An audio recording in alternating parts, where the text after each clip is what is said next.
la explicación completa. Y con esto comienza nuestra vacación. Al retornar vamos a tener dos temas pendientes. Vamos a avanzar la desheredación, que va a ser nuestro tema número 15, y el tema número 16 va a ser la división de la herencia. De manera que todo queda debidamente coordinado, muy relacionado, muy estrechamente relacionado cada uno de estos temas. Y el tercer parcial, de lleno nos vamos a dedicar a lo que es la sucesión testamentaria. ¿Quiénes son albaceas testamentarios? ¿Qué tipos de testamentos existen? Etc.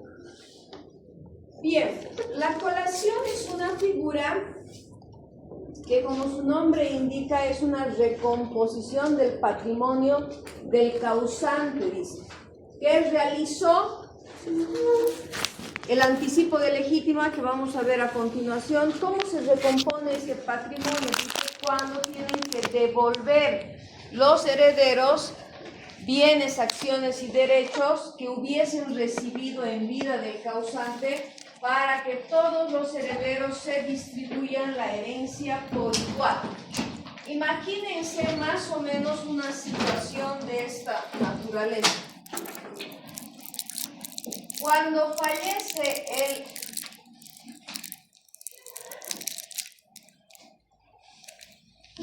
el causante, vamos a imaginar que se tiene que integrar todo el patrimonio de esta manera, de forma que cada acción o derecho pertenece a un heredero. Pero puede suceder que en esta circunstancia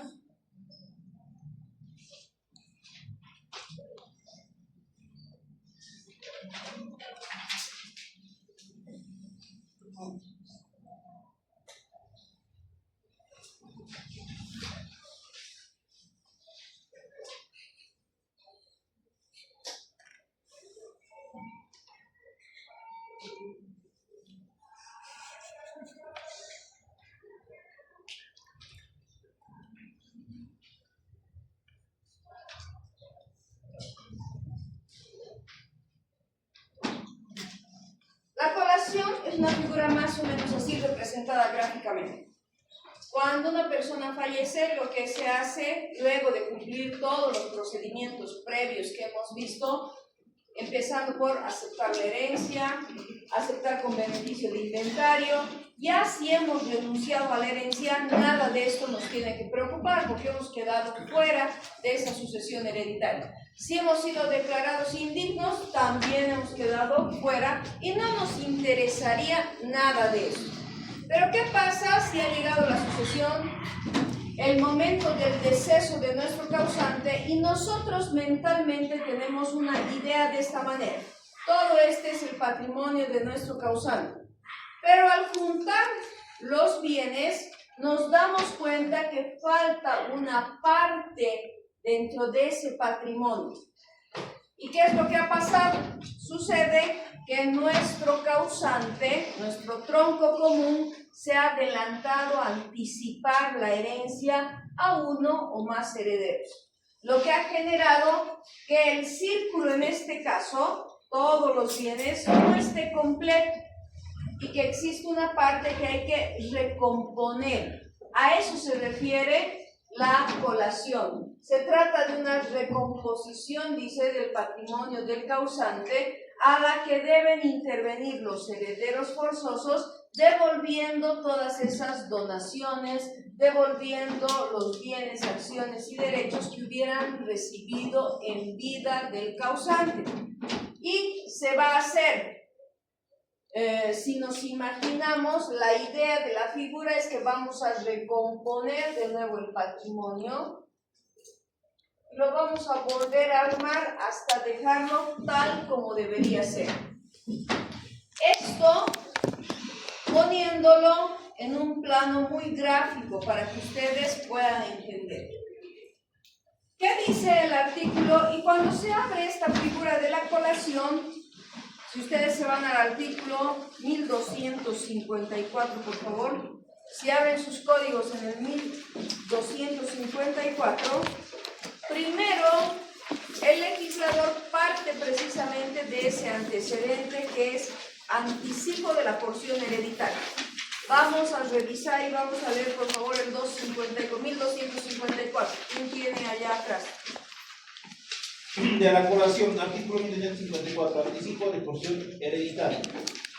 Toda donación hecha a heredero forzoso que concurre en la sucesión del donante importa anticipo de su porción hereditaria, salvo el caso de dispensa a que se refiere el artículo 1255. ¿Alguna vez ustedes ya han debido escuchar de este tema del anticipo de legítimo?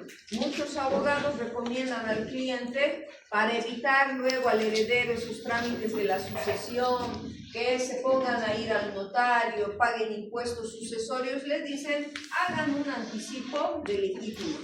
En el código es la única parte donde van a encontrar el término como tal, anticipo de legítimo. Dentro de los contratos, la figura de contratos en el libro tercero del derecho de obligaciones, no van a encontrar un contrato que diga el contrato de anticipo de legítima. No hay. Este es el único artículo que entre líneas el legislador nos dice se puede hacer un anticipo de la legítima, pero existen condiciones. Toda donación hecha a heredero forzoso que concurra a la sucesión del donante importa anticipo de su porción hereditaria, salvo dispensa que se refiere al artículo 1255. A través del testamento va a ser el único instrumento que se puede indicar el testador que no tienen que hacer los herederos ninguna recomposición del patrimonio. Ahora, para que ustedes comprendan bien y no crean que yo les estoy diciendo, no me estoy contradiciendo en esto, sino que les quiero hacer la siguiente aclaración. Los anticipos de legítima sí se pueden hacer, con ese nombre se los hace. Sin embargo, ¿a qué hay que recurrir legalmente para evitar que se presente esta figura de la colación? Es que el anticipo de legítima hay que hacerlo por igual a todos los herederos forzosos. No puede haber anticipo solo en favor de uno y en contra del resto. Ahora, también ahí hay otra situación que ustedes deben comprender. Ya la legislación y la jurisprudencia nos ha dicho que no hay ningún problema que haya venta entre padres e hijos. La única restricción es venta entre cónyuges. No se pueden vender entre esposos, no hay esa venta, esa es una venta nula. Pero entre hijos sí se puede hacer una venta de padres a hijos, ¿no? ¿Cuál es el problema? ¿Dónde está el problema? Que algunas veces esas famosas ventas son una manera de ocultar un anticipo de legítima. ¿Por qué? Porque quiero favorecer a un heredero más que a otro. De manera que si consulto al abogado, el abogado me dice no hay problema que se haga una transferencia, véndale a su hijo si cree que él merece una porción mayor al resto de sus hermanos. Si cree que él, por las acciones que ha hecho, es merecedor de eso. Entonces, lo que hace el padre, obedeciendo al abogado, es hacerle una transferencia directa. No habría ningún problema, la jurisprudencia acepta esto siempre que sea demostrable que se ha hecho la venta y que ha habido un pago en dinero o en algún otro valor equivalente. Si no hay eso, esas ventas están sometidas a la nulidad, porque no estarías demostrando, habrías ocultado una figura de estas, un anticipo de legítima. Si quieres hacer las cosas bien, lo que se tiene que hacer es lo siguiente. Hago un anticipo porque quiero evitarles a mis hijos el trámite de sucesiones hereditarias, pagos de impuestos, etc., pero lo tengo que hacer en favor de todos. No hay anticipos a medias, porque los anticipos a medias que no están hechos de la manera correcta dan lugar y abren la puerta a la figura de la colación. Cuando son irregulares, cuando no son equilibrados, no son equitativos, lógicamente la herramienta que nos concede el legislador, ahí tienen la colación. Ve y reclama al heredero que ha sido favorecido y le dices, todos tenemos que entrar en un plano de igualdad y tenemos que recomponer la masa hereditaria, porque no se olviden, hay otra figura. Todos los herederos forzosos tenemos lo que se llama la legítima. No se olviden, la legítima es irrenunciable, es inviolable y por tanto no se puede transgredir. Y si hicimos un anticipo de legítima favoreciendo solamente a un heredero en contra del resto, hemos quebrantado la función y el principio que tiene la legítima. Y en ese caso nos da como receta el legislador la figura de la colación. ¿Se dan cuenta? Ahí está. Pero no quiero que se confundan, les vuelvo a repetir. Ventas sí se pueden hacer, pero siempre que sean ventas reales. Dime. Doctora, en este caso, entonces, ¿cómo, digamos, qué requisitos debe cumplir para el tema de una venta real? Es decir, pagar el impuesto a la transferencia. Es que tiene que haber un ingreso real que haya entrado al patrimonio de esos padres que han vendido. Te pongo el ejemplo. Vamos a suponer que un hermano, sus hermanos, digamos, uno de ellos quiere realmente comprar a tus padres una de las propiedades que tiene. Pero esa es una venta real. Él sí quiere comprar porque le interesa montar una industria, ampliar una fábrica, vamos a imaginar, y le va a pagar el precio. ¿Cómo demuestras que ha pagado el precio? Porque seguramente vas a hacer una transferencia bancaria, va a entrar ese dinero en algún lugar, porque no van a agarrar a tus papás y lo van a guardar bajo un colchón. Tiene que traducirse en la adquisición de otro bien. Entonces, en el momento que fallezcan tus padres y tus hermanos te digan, ¿y dónde está esta venta que mi hermano ha hecho en realidad una venta falsa? No, un ratito. Yo sí tengo los descargos porque he hecho depósitos a través de la cuenta de este banco y lo he hecho en 2 partidas. Acá está, he pagado. Que luego mis papás hayan dispuesto, lo hayan regalado, lo que fuere, eso ya te libera a ti, ¿te das cuenta? En cambio, cuando el abogado no nos asesora bien y nos dice, en vez de hacer, si va a hacer un anticipo de legítima, hágalo a todos sus hijos. Nos va a decir el abogado, venga, haga una transferencia. Pero sabemos que no ha habido un intercambio de dinero. Y ahí no tienes cómo probar, porque no has hecho ni depósitos, ese dinero nunca ha salido de tu bolsillo ni ha ingresado a las arcas de tus padres. Entonces, esa venta sí es susceptible de una nulidad y posterior colación. Ahora, lo que sí es evidente es que el legislador nos da la fórmula, pero no nos da el procedimiento. Nos dice, se puede hacer esto, se puede hacer la colación, perfecto, pero ¿cómo hacemos? Vamos al Código Procesal Civil, no vamos a encontrar un trámite de colación, no hay como tal. ¿Por qué? Tenemos que pasar primero por una nulidad de ese anticipo de legítima, ya más o menos entre líneas nos dice esto el 1254. Toda donación hecha heredero forzoso que concurra a la sucesión del donante importa anticipo de la porción hereditaria. Entonces, yo, si fuera un afectado, le voy a decir, señor juez, mi hermano ha recibido en vida de mis padres este bien, aparentemente figura como una venta, o puedo decir, o le han hecho, probablemente el abogado no ha tenido la suficiente pericia y le ha puesto un anticipo de legítima. Hay algún abogado que se ha equivocado y dice anticipo de legítima. Tengo ahí la prueba, muy evidente. Señor juez, acá el anticipo de legítima que le han hecho a mi hermano es al único que se ha beneficiado con este bien, cuando en realidad somos 3 herederos más. ¿Se dan cuenta? Si dice anticipo, es un gran error que habría cometido el abogado y es susceptible de nulidad de ese anticipo. Entonces, yo voy a ir a la vía ordinaria, voy a decir, planteo la nulidad de este anticipo porque somos 3 más que estamos detrás, que tenemos la calidad de herederos forzosos. Claramente el documento dice que se le ha anticipado la legítima a mi hermano cuando no podía hacerse eso porque hay un desequilibrio.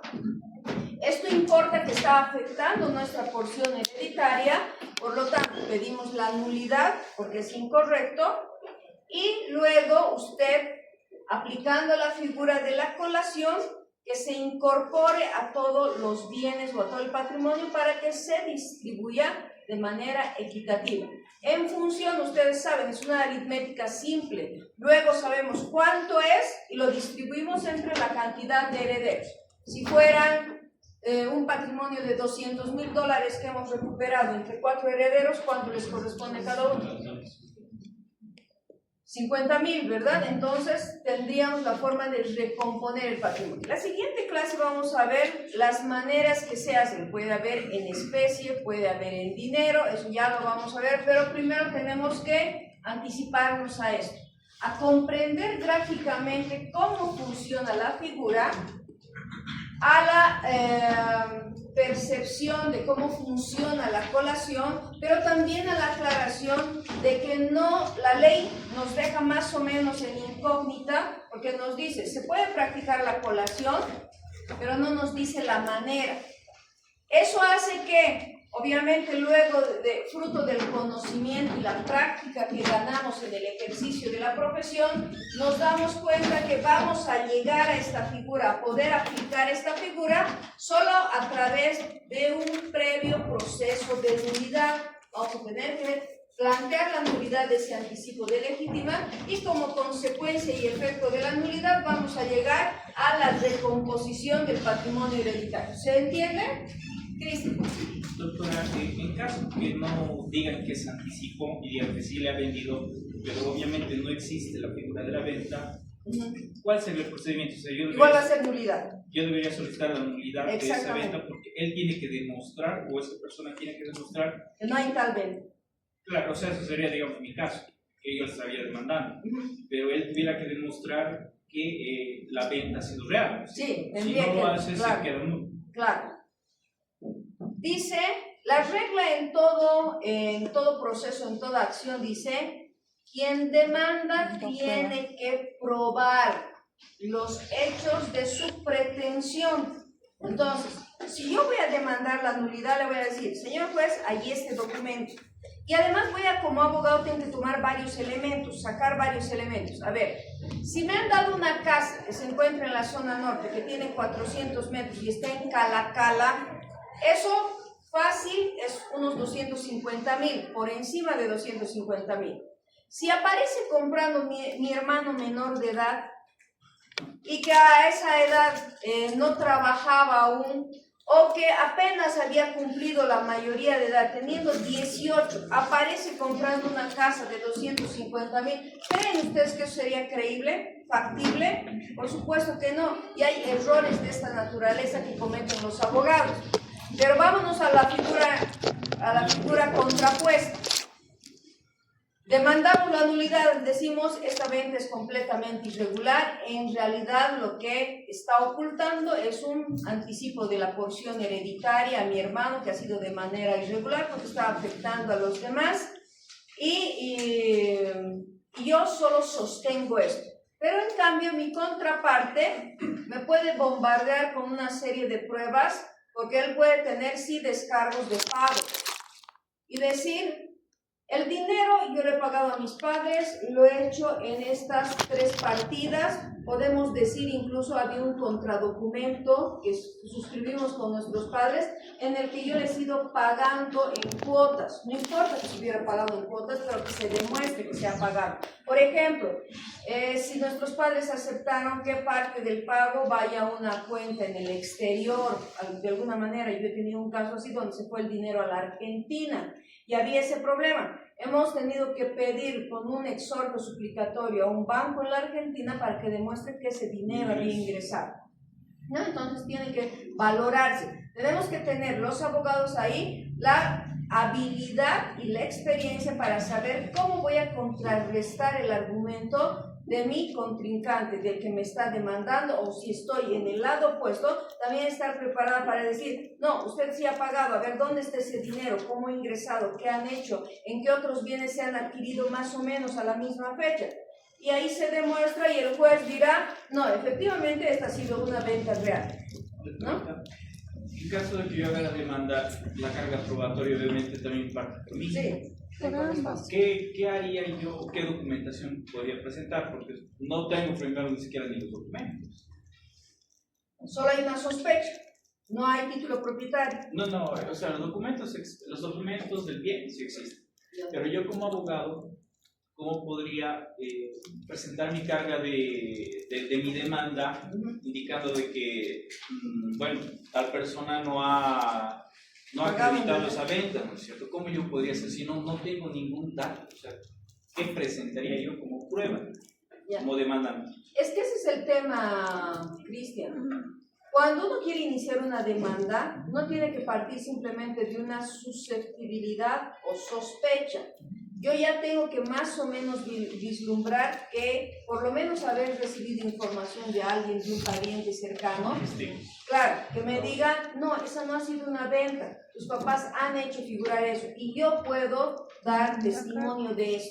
Puedes empezar con una cosa de esas. De un testigo, de una confesión provocada, por ejemplo, ¿no? De hacerle decir en el proceso. Dentro de la amplia gama de elementos probatorios, ustedes se van a encontrar con pruebas documentales. A veces es cierto, no podemos tener a mano nuestras pruebas documentales. Podrán ir saliendo después o podemos pedir pruebas por informe.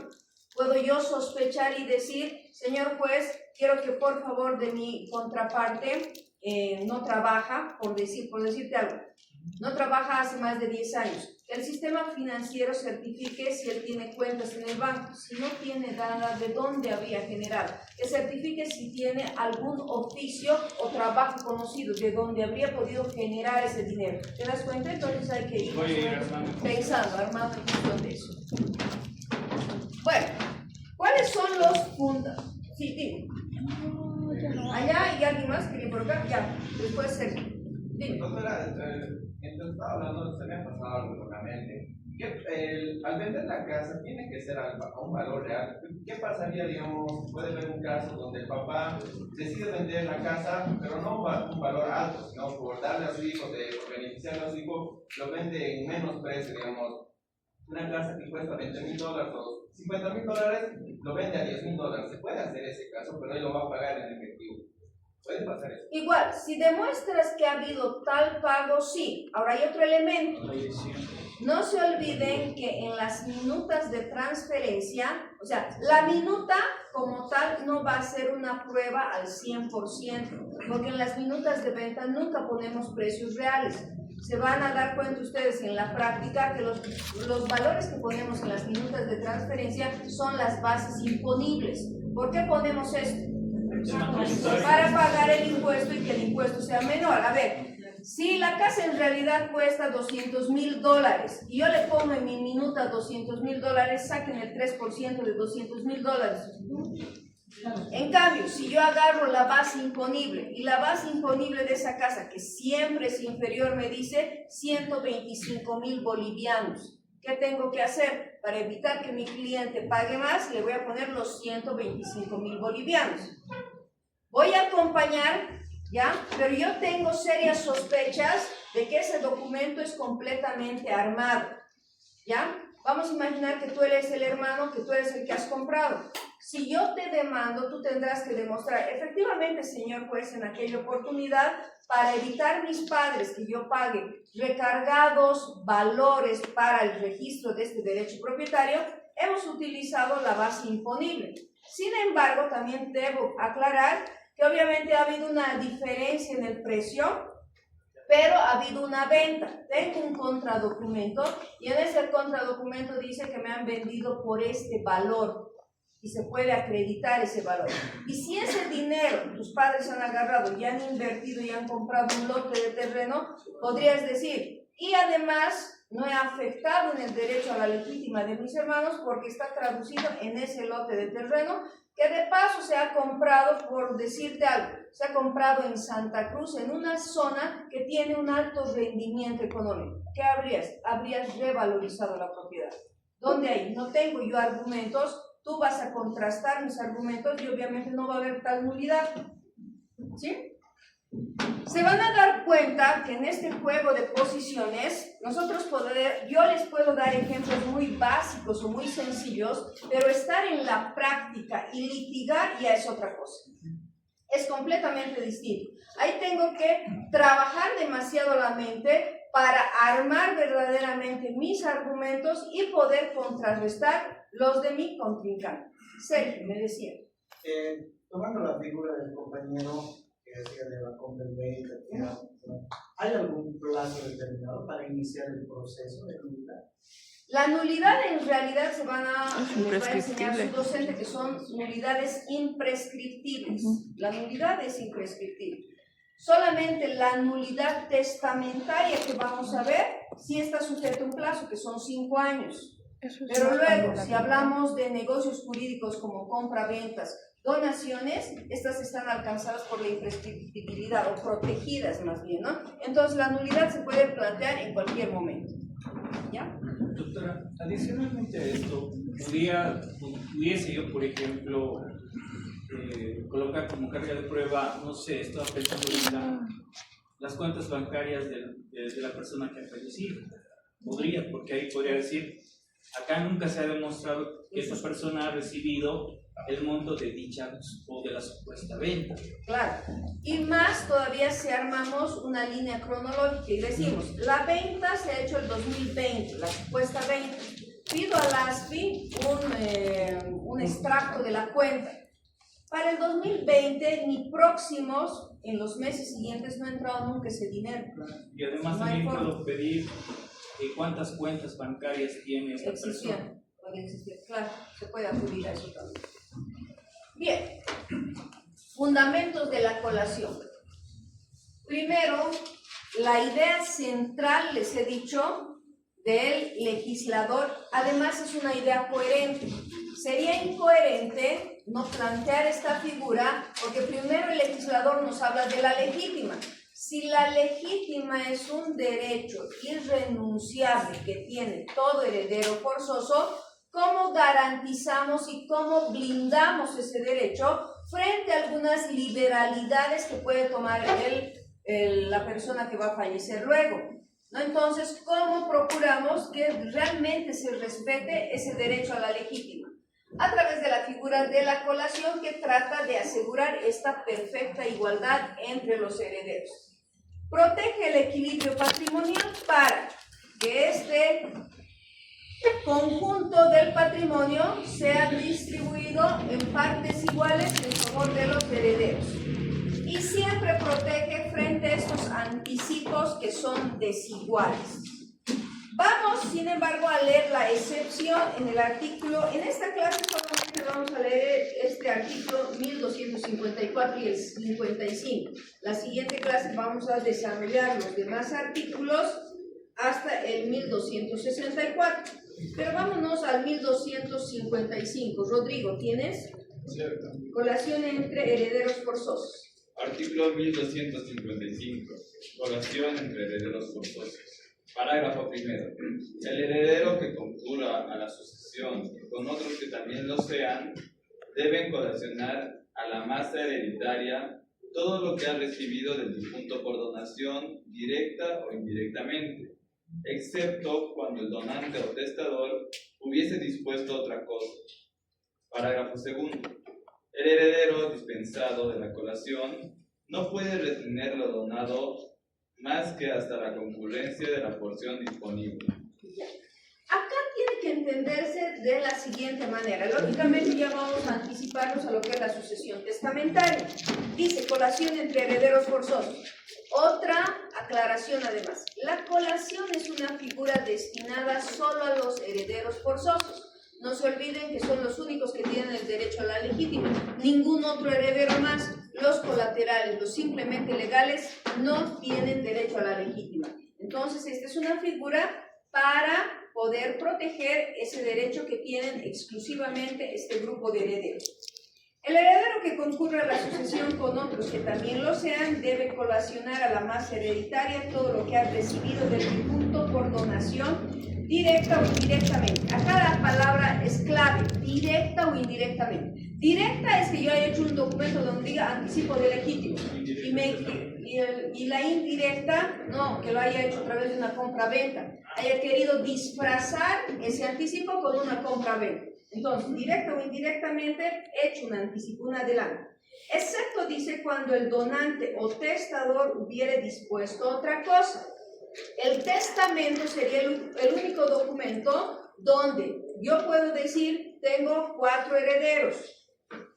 Para mis 4 hijos les voy a dejar esto, esto y esto. Pero al último hijo, al menor, le voy a dar además un lote de terreno. Ustedes dirían, esto es injusto porque además le está dando más a él. No se olviden que en el testamento, ya les había adelantado algo, existe una porción de liberalidad. Esa porción de liberalidad es de la 5ª parte. Como testador yo puedo mejorar la porción de otro, pero en esa proporción. Ahora, ¿qué es lo que nos dice el 1254, parágrafo 2? El heredero dispensado de la colación no puede retener lo donado más que hasta la concurrencia de la porción disponible. Efectivamente, el testador puede decir, a mi hijo menor le voy a dejar un lote de terreno más. Eso va a levantar la susceptibilidad del resto de los herederos y va a decir, es que esto no es la 5ª parte, es más de la 5ª parte. Por eso acá nos dice, el heredero menor estaba dispensado. El testador le decía, no tienes que devolver nada, reintegrar a tus hermanos, excepto si le han variado o le han fallado los cálculos al testador y existiera un exceso. Ese exceso es el que tiene que recomponer a la masa hereditaria. ¿Cómo lo va a hacer? Vamos a ver eso en la siguiente clase cuando se habla de especie. Es decir, lo que vamos a hacer es compensar en dinero. Vamos a imaginar que a todos les correspondían los $50,000 a cada uno de los hijos. Pero el padre le dio $30,000 más al menor, 30,000 adicional. Eso excede la 5ª parte. Entonces tiene que recomponer, se va a quedar con esa 5ª parte, pero va a tener que distribuir el excedente entre el resto de los herederos. A eso se refiere el 1255. ¿Cuáles son los requisitos para la procedencia de colación? Solamente, vuelvo a recalcarles, es una figura para heredero forzoso. Que existan herederos forzosos, es la regla. Que entren en la calidad de herederos y no legatarios. El legatario siempre va a ser una persona que resulta beneficiada en un testamento que no necesita ser heredero forzoso. El legatario es aquella persona que ha recibido del testador como regalo gratuito sin que tenga ningún vínculo con esa persona. No se olviden que aquellas personas que no tienen hijos, no tienen esposa, no tienen convivientes, no tienen ascendientes, son libres de definir su patrimonio.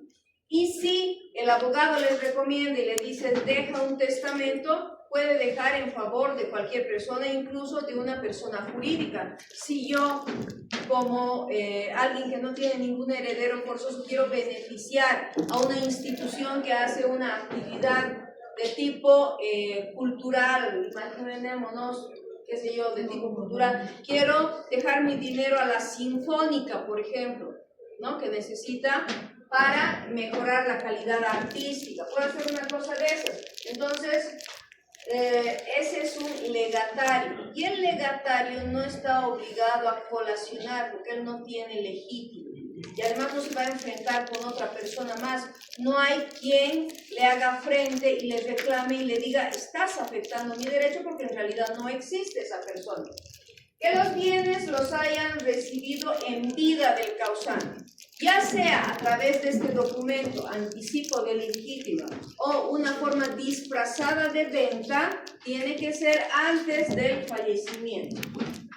Y que los herederos no estén además desheredados, indignos o renunciables. Y esto también es lógico. Si yo he renunciado voluntariamente a la herencia, ya no me importa ni me voy a meter en ese problema si afectó o no afectó a mi legítimo, porque finalmente yo he renunciado a eso. Y si me incorporo o estoy dentro de las causales de indignidad, porque di muerte o intenté matar a mi padre, a mi madre, por ejemplo, entonces obviamente quedo, por disposición de la ley, excluido inmediatamente de esa sucesión hereditaria. Ya no tengo ninguna legitimación, no me asiste legitimación para reclamar nada, porque por mis actos contra la moral y contra la ley, yo ya estoy impedido de hacer este reclamo. ¿Sí? Entonces se cierran ahí las puertas. Se van a ir dando cuenta que cada uno de los temas o las lecciones que hemos ido avanzando, luego se van relacionando, integrando unas con otras. No podemos analizar ninguna figura jurídica aislada del resto. No son islas independientes estas figuras jurídicas, son instrumentos que en su momento nos van a permitir defender una situación que sea irregular, sostener la defensa de una situación irregular. Ahora, también es importante establecer en qué momento pedimos la colación. Obviamente, si yo sé por comentarios, generalmente esto pasa por comentarios, me comentan, te has enterado que tus papás le han vendido a tu hermano menor la casa o ya le han dado en vendido la casa. Puede ser que por razones obvias, yo estando vivos mis padres no les voy a ir a encarar, les voy a decir, dice que ya has vendido en favor de mi hermano. Sería un acto reprochable de mi parte, ¿se dan cuenta? Entonces, hay momentos y oportunidades. Yo no puedo pedir la colación mientras mis padres estén vivos y decirles, ¿qué te pasa? ¿Por qué has vendido la casa? ¿Por qué has dado? ¿Por qué has hecho tal o cual situación? No lo puedo hacer. Entonces, la colación se abre a partir del fallecimiento del causante. Como decía Cristian, primero tenemos que indagar, averiguar y tener la certeza de que esto es cierto para ir preparándonos que hay esta situación de una solicitud de colación. Hasta antes de la realización de la división, hasta antes de que este patrimonio se fragmente. Porque no podría dividirse, porque la división sería desigual, porque ya un bien ya habría salido de todo el conjunto de la masa hereditaria. Entonces la idea es más bien recomponer, nuevamente ingresar ese patrimonio y dividirlo en partes iguales. Por eso es que la doctrina, porque en la legislación no vamos a encontrar eso. La doctrina nos dice, la oportunidad es desde el momento del fallecimiento del causante hasta la realización de la división. Prospera en estado de indivisión de la herencia, cuando es una masa indivisa, una masa conjunta. Lo que no nos dice la doctrina es ese trasfondo pesado, burocrático de una demanda. Acá parece muy fácil, la colación nos dice el legislador, el recomponer para restituir y para que todos entremos en un plano de igualdad. Pero ¿qué es lo que vamos a tener que hacer? Apenas tengamos la sospecha, cuando ha fallecido nuestro causante, nos vamos a tener que preparar por una demanda de nulidad. Y en la demanda de nulidad lo vamos a tener que hacer de manera oportuna y diligente también. ¿Por qué? Porque corremos el riesgo que si no nos apuramos, se va a dividir la herencia. Al dividir, se va a disponer de esos bienes, se va a diluir la masa hereditaria y ya no vamos a tener opción de reconstituir nada, porque ya sería a destiempo. Entonces, tienen que saber también ustedes cuando lleven procesal civil que cuando las demandas, sobre todo en materia ordinaria y materia civil, van a ser demasiado largas, a largo plazo vamos a ver el resultado, pedimos medidas precautorias. ¿Cuáles son las medidas precautorias? Señor juez, estoy presentando esta demanda de nulidad, tengo la certeza de que acá no existe ninguna venta, y por lo tanto ha sido una transferencia irregular que esconde un anticipo de legítima. En vía precautoria le solicito la prohibición de innovar y contratar. ¿Qué quiere decir? Que mientras se sustancie el proceso voy a impedir que el demandado transfiera la propiedad, lo venda un tercero o se ponga a construir ahí para que modifique la situación jurídica del bien que estamos demandando. ¿Se dan cuenta? Esa medida se llama prohibición de innovar y contratar. Todo eso como herramientas dentro de un proceso van a ver en la práctica forense civil, procesal civil. ¿Hasta acá alguna preguntita?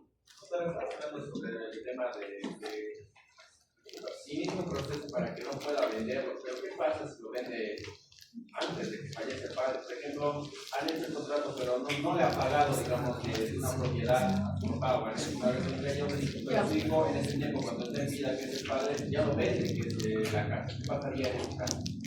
Ahí estás en malas condiciones porque tienes que ampliar la demanda al tercero que ha comprado. Y ese tercero que ha comprado tiene que demostrar que es un tercero de buena fe, o tú lo has hecho organizando, has dicho, va a pasar esto, conozco muy bien la legislación, me han dicho que me van a demandar una nulidad, lo venderé. Pero lo vendes en otra venta ficta, le pasas a un buen amigo, una persona muy cercana, le dices, para que no exista problema, ni me demanden, te anticipo y te vendo. ¿Qué tengo que hacer yo como abogado? Extender la demanda contra ese nuevo propietario. Y ese nuevo propietario tiene que demostrar que es un propietario de buena fe, porque yo también puedo demostrar que es de mala fe. Puedo decir, es su primo hermano, le ha vendido a su primo hermano. Tu primo hermano tiene 18 años, probablemente si tú te has equivocado o no has tejido bien las cosas legalmente, has cometido un error que yo voy a utilizar a mi favor. ¿Te das cuenta? Y si fuera de buena fe, doctora, o sea, si fuera de buena fe, la ley resguarda el derecho de esa persona y lo que hay que hacer es que si se ha comprobado que no era venta, el demandado tiene que devolver, sacar de sus recursos para devolver en dinero y recomponer a la masa hereditaria, ¿no? Porque puede pasar lo que dice su compañero, es una realidad. Claro, de hecho pasa. Por eso les digo, en materia civil, siempre hay que ser muy rápidos, sagaces y tenemos que tener las cosas inmediatamente, conocer todas las figuras jurídicas para actuar oportunamente. Si no ha pasado la venta, pido una medida precautoria para ponerle un freno a cualquier negocio jurídico posterior. Bien. Pásenme la lista de asistencia. Ya no ha llegado, doctora. Hay una lista que estaba corriendo. ¿Quién no tiene esa lista? ¿Por qué no han Hay llegado? dos listas, una que me dieron y una que yo di. Los que no han llegado a una lista. Y de adelante. ¿Quién se lo ha guardado la otra lista? Había dos listas que pensábamos que estaban retirando. Aquí se quedó. Aquí se quedaron. Por este lado, ¿ustedes han visto esto? No, No ha llegado. ¿Hasta allá no ha llegado? Pero han venido una lista, no sé Son de tres dónde. listas, esa es otra. La otra lista fue en otro color. ¿Quién ha hecho esa lista primero? Por favor, a ver, arreglaremos ahora esto, pero no tendría que haber ninguna dificultad porque no es la primera vez que hacen una lista, eso tiene que correr de uno tras otro, pasan al siguiente lado. Por favor, háganlo así porque de lo contrario también voy a suponer que ustedes están haciendo de mala fe para que no controle sus asistencias y no les tome oral, ¿ya? Así que arreglen esto. Las personas que ya han llenado su lista pueden retirarse. Nos quedaremos solo con los que no han llenado esa lista para regularizar.